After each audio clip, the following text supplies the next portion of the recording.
Hello everyone, my name is Lora Tchekoratova. I'm the Artistic Director of Salon the Virtuosi, and today I'm speaking with the cellist Sterling Elliott. We're with masks because we're in the middle of a pandemic, if anybody needs to know that, still be reminded of that.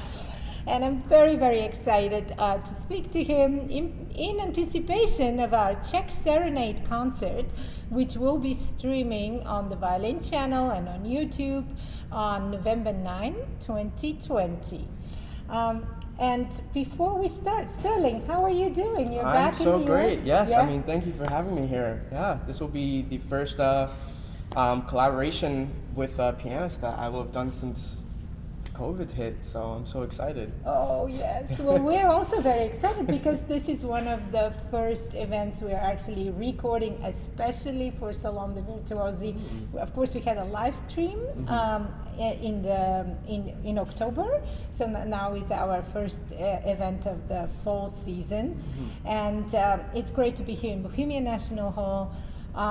Did you have a chance already to play a little bit on the stage? Not yet, but I'm excited to test out the, I mean, this is miles better than our living rooms, which we've been used to for a couple months, so I'm so excited to hear some reverb. Yes, it's great. I'm very happy we could do it. So tell me a little bit, or our audience, a little bit about your childhood.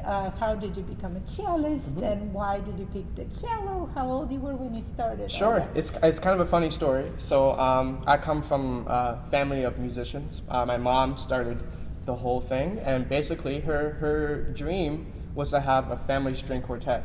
And so I'm the youngest of 3 siblings. My mom plays violin and viola.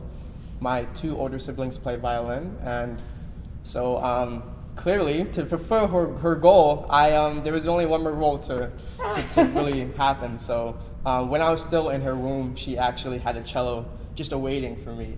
So yeah, I was pretty much destined, I guess you could say, to play the cello. Oh, how great. I started at the age of 3, and I'm 21 now, which is crazy. So I've been playing for 18 years. Wonderful. Yeah. And when you were growing up, where are you from? West Virginia? Yes, I'm from Newport News, Virginia. Yeah, so who were your teachers then?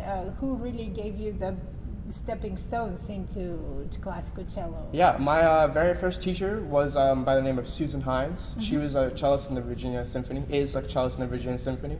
I think I studied with her until I was about 10 years old, or until I was almost just about finished with the Suzuki 10 books. And then I moved to my teacher up until college, Michael Daniels, who's the principal cellist of the Virginia Symphony. And now I currently study with Joel Krosnick at Juilliard. At Juilliard. Yes, fantastic. right around the corner. Yes, yeah. So how did you meet Mr. Krosnick?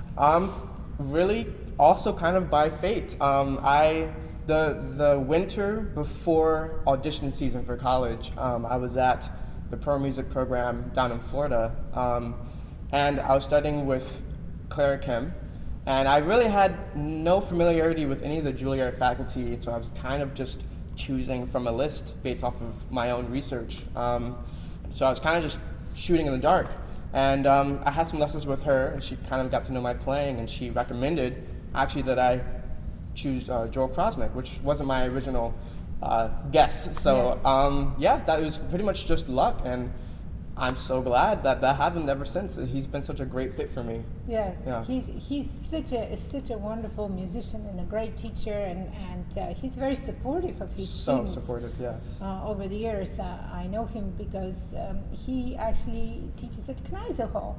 My teacher, Simon Lipkin, he was the artistic director there for many years. Have you been to Kneise Hall? I have, yeah, about 2 or 3 years ago, yeah. It's a special place, yes. Really magical. Great. So tell me a little bit about the Sphinx Organization, because I know you won a big prize with them just last year, I believe. Yeah, yes? so I've kind of been involved with the Sphinx Organization for quite a while. My introduction to them was when I was 12 years old. They have a summer program called the Sphinx Performance Academy, SPA, and that was my very first music festival actually when I was 12 years old. And they have a national competition for Latinx and African American kids. 18 to 12 is a junior division, and then 18 to about 30 is a senior division. So when I was 14, I luckily won the junior division. And so once you win, they basically open just every single door you can imagine for you in terms of concert opportunities. I got to play when I was around 14 and 15 with orchestras like the Cleveland Symphony, and just really great opportunities, just showing me the ways of a professional musician kind of life. Things I just would have never seen, people I would have never met. And I applied again for the competition, I think about a year or two ago now. And I luckily won also the senior division, so it's been a great road ever since. That's terrific. Yes, because I think performing and having the opportunities to not just study with great teachers, but also just to get out on the stage as much as possible is just as important. Mm-hmm. So I'm so glad to hear that this award helped you reach further and get that experience. Absolutely. Yeah. Can you also share a little bit about the program you're about to record for us? Absolutely. Were these pieces that you learned especially for the occasion, or yes, actually, yes. How nice! How nice! We're so excited. So that's really a great way for people to learn new repertoire. Exactly. And especially in pandemic times. Yes. So. Yeah. No, it's always fun just looking for new repertoire as well. So basically, my project had actually suggested I see if the composer Joseph Suk, a Czech composer, had any cello works, because he's I believe a violinist himself, but he's a great composer. And I was basically doing my Googling, and I found he had a very early work, an Opus 3 work, that it was kind of just hidden. You could almost find no recordings on it, but it's a very beautiful piece. It's a ballade and serenade. It's kind of, as my pianist put it, it's very Hollywood. It can be very dramatic in certain sections, and I think it's just a very enjoyable piece. The next piece on the program will be Janacek's Pohádka, or Fairy Tale in English, and it's based on a poem. It's basically, he has scenes from this poem that kind of just depict a storyline throughout. It's a very quirky piece. Each movement starts with one kind of motive, and it's very, very interesting to see how that motive develops throughout the whole piece, because he basically will use that one material throughout the entire piece. There's really not much else, and it's really not until you study the score that you realize I've been playing the same thing the whole time. It doesn't even sound like it. It's transformed so much. So I love that piece. And then the next piece, the final piece, will be Dvořák's Silent Woods, which is a much more popular piece.